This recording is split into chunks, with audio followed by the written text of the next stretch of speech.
did have to eat rats in order to survive. Skin and bones, yeah.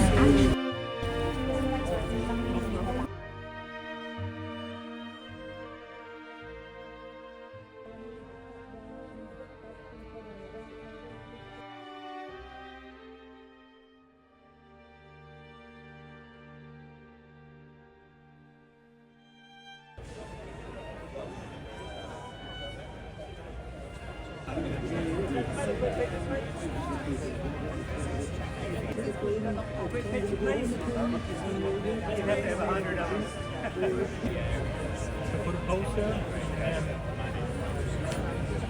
as they started growing, they've been around for almost 15 years now. More and more people, I think we have.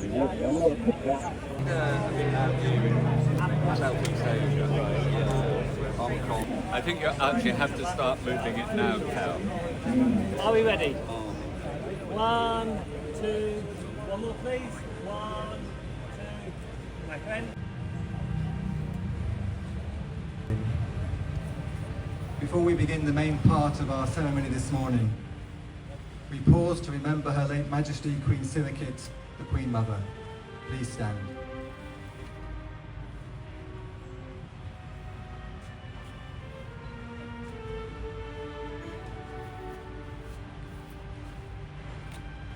We are gathered here to remember those who victims of war throughout the world, not just in the British Commonwealth, but every nation under heaven.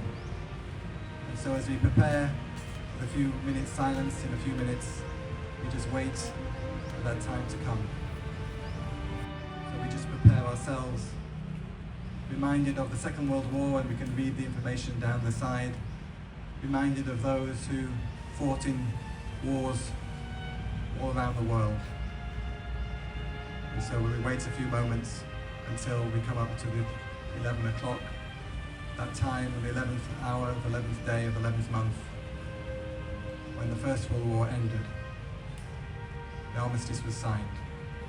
And that is why on the 11th, we always pause to remember.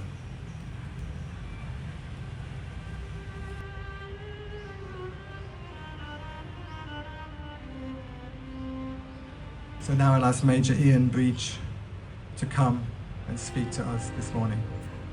They shall not grow old as we that are left grow old. Age shall not weary them, nor the years condemn. At the going down of the sun and in the morning, we will remember them. Please stand.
11th, Remembrance Day, is the day we pay tribute and remember the brave men and women who have served and continue to serve our countries during times of war, conflict and peace. We specifically pay tribute to those who fought in the First and Second World Wars and all armed conflicts since then, in which members of the armed forces have participated to give us and others our freedom. This year commemorates the 80th anniversary of the end of the Second World War in 1945, where servicemen and women and civilians from many countries lost their lives in conflict. Remembrance is by no means only a soldier's, a sailor's or an airman's preserve. It encompasses all of us. It is the business of our loved ones, our families and our friends. Remembrance endures, enfolds, and envelopes all our nations. Remembrance is timeless, it is boundless, it is for the known, it is for the unknown. It is national, it is international, it is personal, it is yours, and it is mine. We say together, may peace be with us. This day should be regarded as a signpost directing the paths of all nations towards peace and reminding them of the awful sacrifice and inhumanity of war. To wage war for no just cause is wrong. To wage war for a just cause is to wage a just war. But we should not delude ourselves. To wage a just war is simply to engage in the lesser of two horrors. War is the use of maximum deadly force between large groups of people. War is never good, it is terrifying, and it leaves huge permanent scars. Individual acts of bravery and self-sacrifice during a war can be good, and are good, extremely good. But war itself is not good. A Hero's Welcome by Robert Longley. Time to come home, dear brother, your tour of duty through. You've given as much as anyone could be expected to do. Just a few steps further, the smoke will start to clear. Others here will guide you. You have no need of fear. You have not failed your brothers. You clearly gave it all. And through your selfless actions, others will hear the call.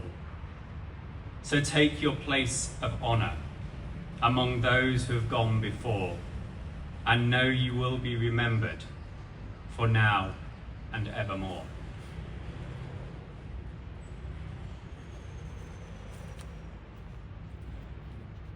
Thank you.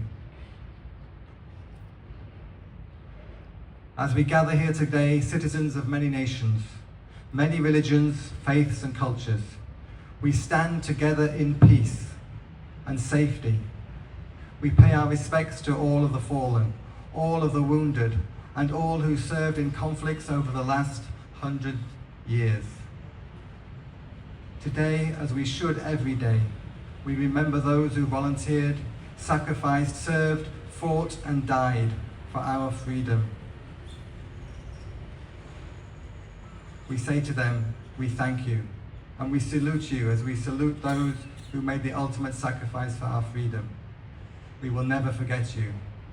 We will remember you. So let us not forget this day our brave soldiers, men and women alike, and all of those who suffered, sacrificed, grieved, and lost on all sides. Let us not just honor and remember the sacrifice of our nation and our people, but of all the nations and of all the peoples of the world. Those who we then called foe, we now call friend. We have made peace and live in friendship and harmony. Indeed, we have learnt our lessons. We pray we have learnt our lessons. Let us use this day of remembrance to embrace one another, and say never again. We say together, may peace be with us. The greatest generation is all but gone, And it is up to each and every one of us to learn the history they made and the lessons they have taught us. The greatest generation were those who fought in the Second World War. For those from the First World War are long gone from this earth. They learnt to forgive and live in peace. Let us do the same. Let us not place blame on anyone or on any nation, but reflect on these lessons. Let there be acceptance and understanding, not mere tolerance. Let there be healing and love in the place of misguided pride and prejudice. Let us guide one another and teach each other how our differences and diversity are strengths, not obstacles or weaknesses. We are one human family, and in order for us to survive, we must all have understanding and compassion towards one another.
As we leave here today, let us keep in mind those brave souls in our thoughts and our hearts.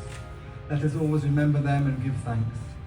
Let us also teach these lessons and traditions to our children and our grandchildren, so that they may never know the horrors of war, and only the safety and comfort of peace, friendship and love.